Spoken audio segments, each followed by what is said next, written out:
สหพันธ์กรรมบาลแขวงจำปาสักเปิดกองประชุม6คณะบริหารงานครั้งที่2สมัยที่เก่าในตอนเสาร์วันที่21กรกฎาคม2026อยู่ที่สโมสรของแขวงสหพันธ์กรรมบาลแขวงจำปาสักได้เปิดกองประชุม6คณะครั้งที่2สมัยที่เก่าขึ้นภายใต้การเป็นประธานของสหายอุดมศักดิ์ดีวิไสกรรมการพรรคแขวงกรรมการคณะบริหารงานศูนย์กลางสหพันธ์กรรมบาลลาวประธานสหพันธ์กรรมบาลแขวงพร้อมด้วยคณะประธานกรรมการคณะบริหารงานสหพันธ์กรรมบาลแขวง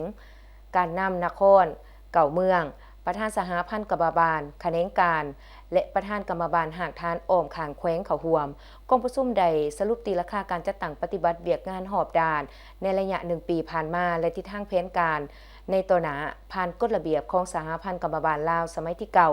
บางมาตราที่ปรับปรุงบทสรุปการจัดตั้งปฏิบัติเวียกงานกองทุนระยะ6เดือนและทิศทางแผนการ6เดือนถ่ายปีกฎระเบียบกองทุนสวยเหลือซึ่งกันและกันบางมาตราที่ปรับปรุง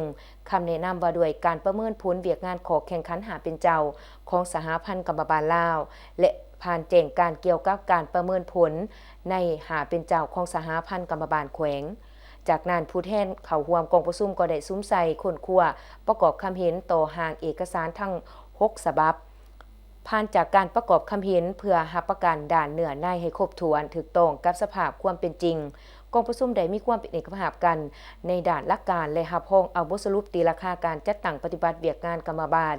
หอบด่านในระยะ1ปีและทิศทางแผนการในตัวหนาพร้อมนี้ยังได้ผ่านดำรัสของประธานประเทศเลขที่321ทับปปทลงวันที่1ธันวาคม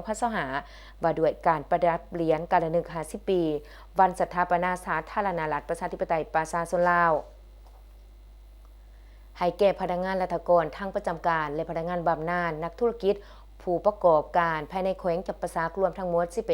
11,377 ฐานยิง 4,826 ฐานในนั้นพนักงานราชการสหพันธ์กรรมบาลแขวงมี 17 ฐานยิง 4 ฐานที่มีผลงานคุณงามความดีที่ผลเด่นในภารกิจปกปักรักษาและสร้างสรรค์พัฒนาประเทศชาติในระยะ50 ปีผ่านมา